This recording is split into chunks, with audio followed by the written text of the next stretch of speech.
Hi, everybody. Welcome back to the Human Challenge, where we explore all the human challenges in today's world, the challenges of being human, and how we can challenge ourselves to be more human for the greater good. I'm your host, Vanessa Ferlano, and today we are speaking to Jessica Gonzalez, the CEO of Happen Ventures, an active and innovative thought leader and experiential technologist featured in Forbes and Inc. magazine. Jessica is also EY Entrepreneur of the Year Award runner-up in 2019 and 2021. And Jessica is also Women, Minority, and Small Business Enterprise Certified, as well as NGLCC LGBTBE Certified. Thank you so much for being here, Jessica. Really grateful to have you here.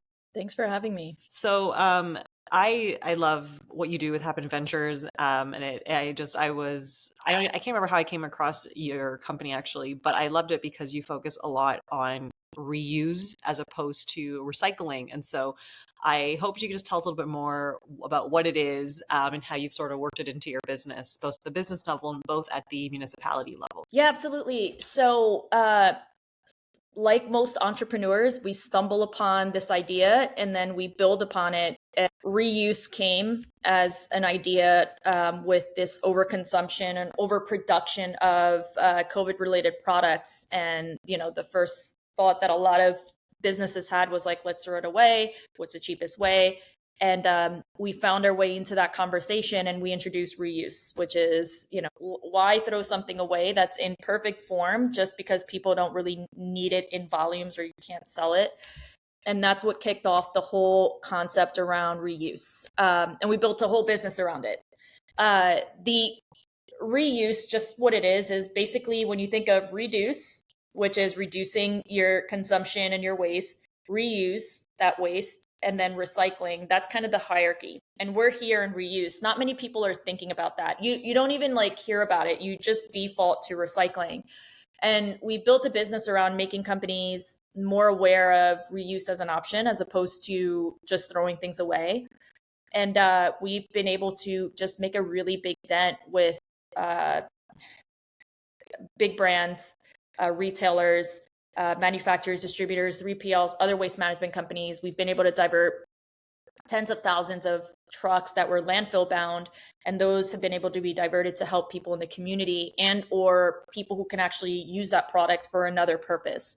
And we're doing that with consumer goods, chemicals, scrap metal, paper, plastic, cardboard. There's just so many different types of use cases that no one's just really thinking of. And we're kind of become that connector in figuring it out for them. And then also, which is important, saving the money at the same time. Most people don't realize reuse is less expensive than recycling.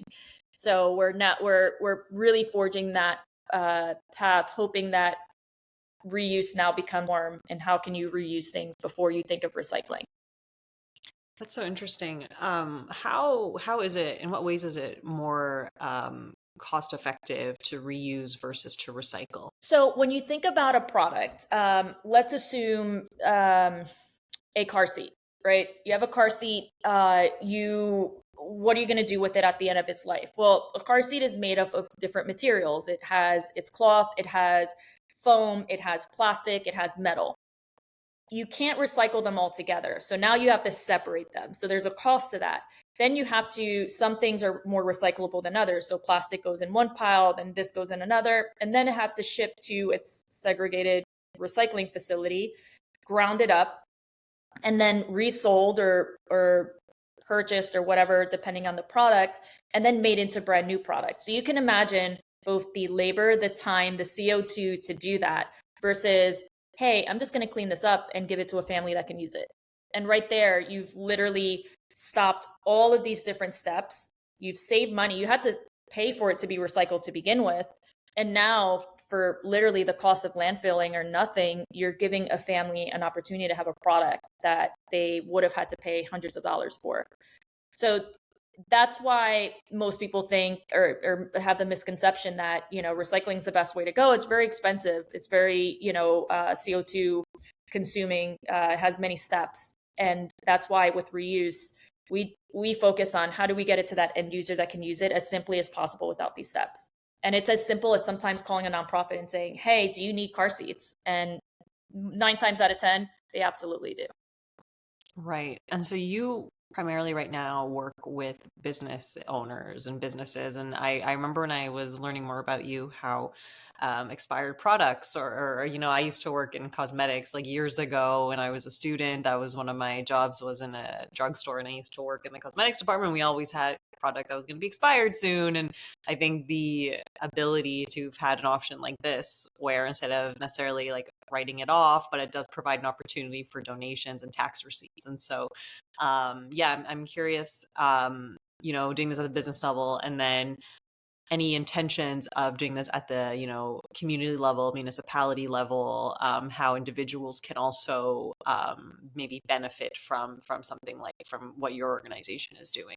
150%. So we started this, we're obviously we're a for-profit business. We've been able to keep the costs low in doing this, so it's an easy slide over.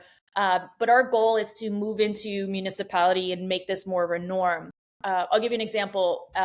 Driving through my neighborhood on bulk trash day, the things I see, and I'm a parent, that it's not that they're broken, it's just the kids don't play with them anymore, that sit outside. And it's only because they have no other way. There's no other place that they can take it to. I think most people inherently want to do good. But when it's not easy, it becomes, you do what's easiest. You have a life to live, you have things to do. So, my goal from a municipality standpoint is setting up nonprofits with, monthly donation days. Everybody could come in based on the condition of the type of product. They can bring it to a place in town, and nonprofits will be able to disinfect it, clean it, and take it home with them. Or families, doesn't have to be a nonprofit. It could be families that just need kid stuff.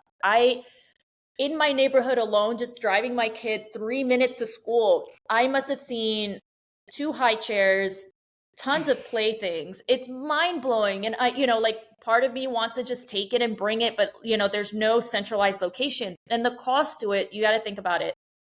The cost to throw it away is free for most households. And so it's easier to just throw it away. But it costs municipalities money. So if municipalities invest in programs like this and allow the public to know, hey, once a month you could drop off all the stuff that's sitting there that has more life. Maybe you got a new couch. There's a family that definitely is in your area that probably doesn't have one. Bring it over. You have to pay to throw it away in most places, or the township does. So it helps everybody by being able to centralize this in one location. Now, most municipalities don't have this. So the next best thing you can do is, most Facebook groups have what we call Town 411 or group, or a buy nothing, pay nothing group. And typically what I've done in the past is I'll put it outside, I'll put my address, I'll take a picture, I'll load it up, and let people know, first come, first serve. I'll give updates throughout the day if I see anything taken. But that's the best way to get things in the hands of families who can utilize them. And some of the families, are just, they just don't, they rather save their money on other things. Their kid might need, like a chalkboard, and someone else might have it. Why not reuse it? Even from a sustainability standpoint, just being able to make that connector and make it easier. That's what I'd encourage everyone to do, just as a start, is 150% just post it on Facebook. Give a family or somebody another chance for it. Right.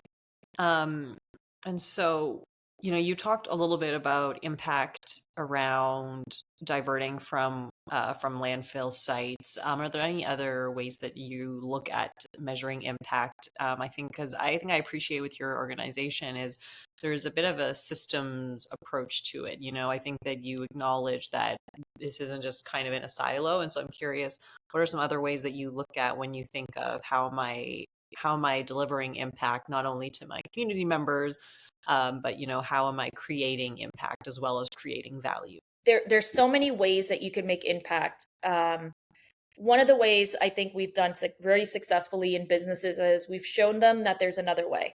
And traditionally, the only way that they know is, oh, I'm going to call my waste management company. Can they recycle it? Great. Damn, it's going to cost this much, but it's the better thing to do. We'll pay it.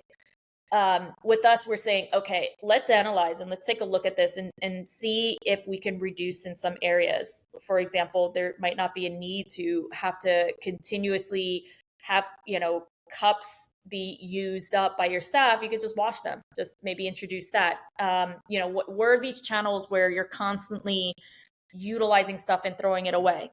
That's one thing. We want to help companies try to reduce that. The next thing would be, impact in maybe sustainable buying. That's another big thing. We're creating programs where the very items that they're donating, they could reuse within like a silo. So for example, the wrap that you're using for a plastic pallet can be recycled and reused into that same wrap, and you could buy it for less because it's not going through 10 different channels to get where it needs to get to. So we're trying our best to make impact in those areas.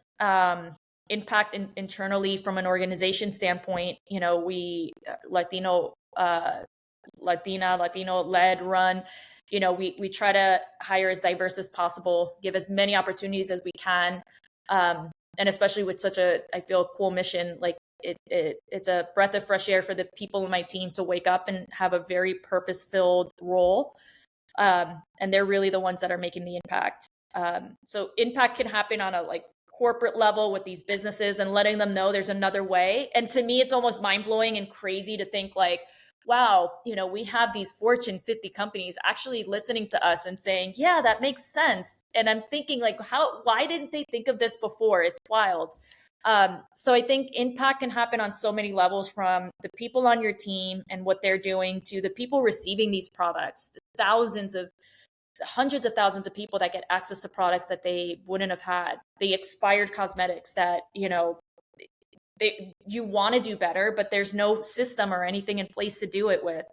So I think we're having different impacts on different levels in different ways. And the great part about it is, and what's made me really, really whole and filled every day, is knowing that we're doing good from where the product ends to saving companies money.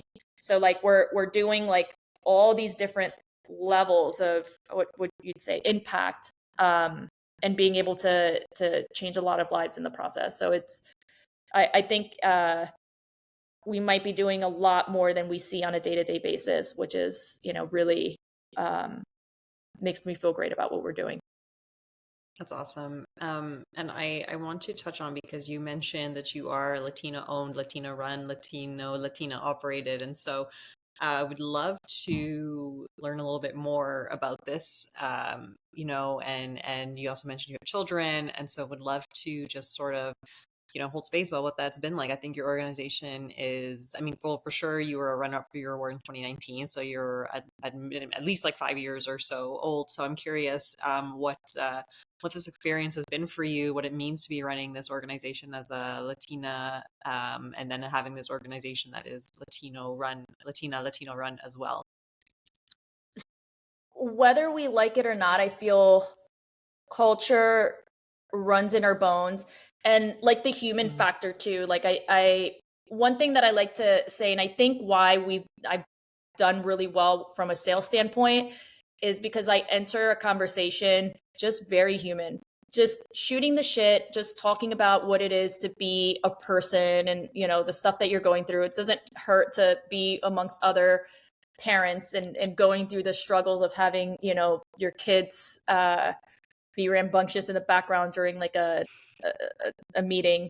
But from speaking more on the Latin front of it, I feel that becoming an entrepreneur had imposter syndrome from the beginning. In a room full of old white men, it is so hard to feel confident and comfortable in your own skin to be able to step up and ask for business, or to even be at the table and have a voice and not feel intimidated. And I think that is the case for a lot of Hispanic people and women. So I think getting to a point where you're comfortable with yourself and saying they don't know, they don't know what they're doing either. Like, we're all human at the end of the day. And that's really helped me just not care about who I'm talking to, and humanize my whole approach to being a business owner and in sales. The other thing is, most of the people that I hire in the company are based out of Mexico. They're Hispanic, Latino background, and they're the ones building this. I hired, my first employee was from Mexico. He's my chief of staff today. He really helped pave the way to get more employees and people on board from Mexico, because he was just a freaking rock star. He still is. He's wonderful. And everybody that we've hired and brought on the team that's part of, our core team, these are people that might have not had a opportunity to hold such high ranking positions in a company. And I remind them every day, you guys are the ones building this. I'm only the coach. You are literally building it. You're winning the World Series. I'm just here, making sure like everyone stays in bounds. We're good. But they, I remind them that we once hired a what I call a suit and tie, and these the what I call the misfits that came on board ran circles around them. And to me, I'm like, dude, you guys had like, with a little bit of opportunity and like your drive and your passion, like look at what you guys are doing. And so it's really been such a pleasure for me to be able to hire Latinos in the organization, give them a platform to do well and have these amazing roles where they're making an impact, not only for the company, for their families, for their growth, give them the autonomy and the freedom to be able to grow. And that's made me like just super ecstatic in being able to do that. And then being a mom and a woman Latina, now I call myself a woman of a certain age, so I feel comfortable in my skin. It took a long time, but I have to remind every young Latina that none of these like older, people in the industry, sometimes women, maybe it's gender, maybe it's whatever it may be, they don't know more than you, they don't know less than you. Everybody's human. They're all trying to make it at the end of the day, and just open the door, make the phone call, just be who you are, treat it human, get 100 no's, one yes is all you need, and don't be scared of it. Thank you so much for sharing. And I think that's a very beautiful note to close. Very inspiring words from Jessica Gonzalez, the CEO of Happen Ventures. Thank you so much for being here today.